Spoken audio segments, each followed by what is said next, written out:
This is my English 112 discussion 11 on Stephen Toulmin's argument model, and I will be breaking down the classic chicken versus egg model, which I don't think is a good fit for this argument model, but I will get to that in a little bit. First, a little history. Stephen Toulmin was an English philosopher, and he identified the most important aspects of a persuasive argument, and those were claim, grounds, warrant, backing, qualifier, and rebuttal, and I'm going to be going through those on the classic chicken versus the egg discussion. And first, the claim, that is just your opinion. So for this it would be claim the chicken came before the egg. Pretty easy. Next is the grounds, and the grounds is the reason why you believe the claim, the data behind your argument. So for this it would be you need a chicken to lay an egg, therefore the chicken came before the egg. Next is the warrant, which gets a little bit sticky. The warrant and the backing are kind of similar. The warrant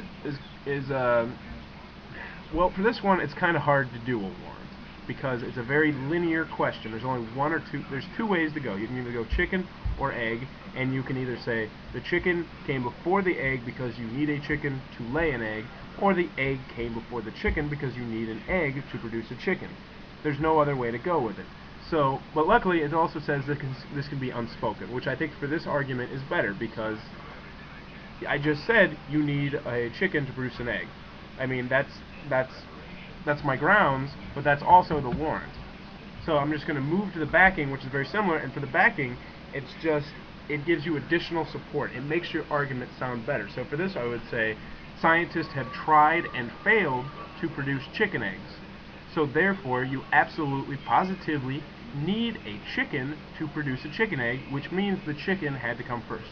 So that would be your warrant / backing, because with this argument it's not like what's your favorite pudding, where you can say it tastes better to me and it sells more and it's the most popular brand in this country or something. Next is the qualifier, which it took me a little bit to use, but it's using a strong word, or if you're advertising, using a word to prevent you from getting in trouble. So for this one I would say, therefore, absolutely the chicken came first. I'm using the strong word.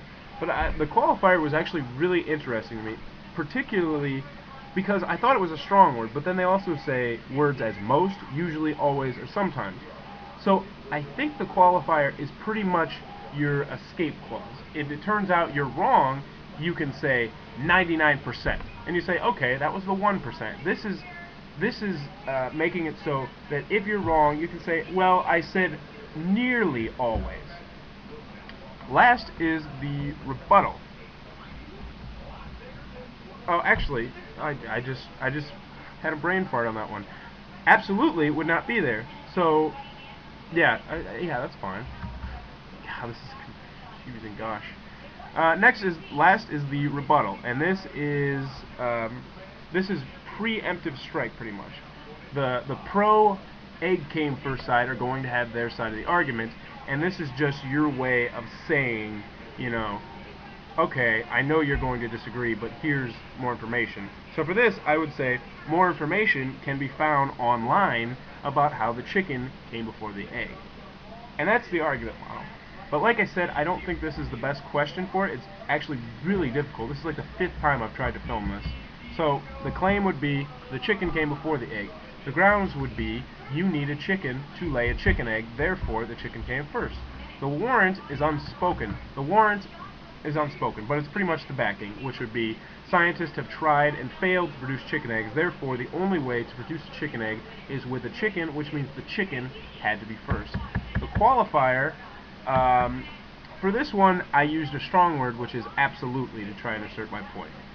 But if I were doing a different topic, I probably would have used the usual, always, sometimes, most of the time qualifier.